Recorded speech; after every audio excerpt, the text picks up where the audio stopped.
Владата на вчерашната вонредна седница донесе одлука за намалување на ДДВ-то на горивата од 18 на 10% како дел од мерките за справување со високите цени на горивата.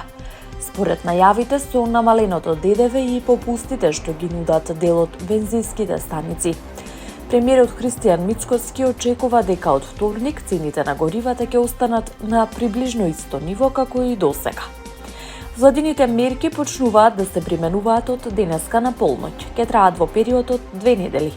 Проценките покажуваат дека со оваа одлука државата се откажува од околу 7 денари по литар гориво во делот на ДДВ, што на дневно ниво со потрошувачка од околу 1,6 милиони литри представува значителен финансиски ефект, односно нешто поволку од 3 милиони евра за 2 недели.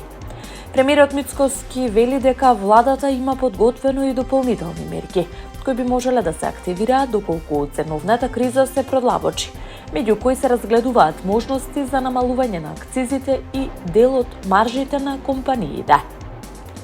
Во однос на цените на основните прехранбени производи, од владата информираа дека состојбата се следи на дневна основа и дека доколку има потреба ќе бидат преземени дополнителни интервенции за заштита на граѓаните.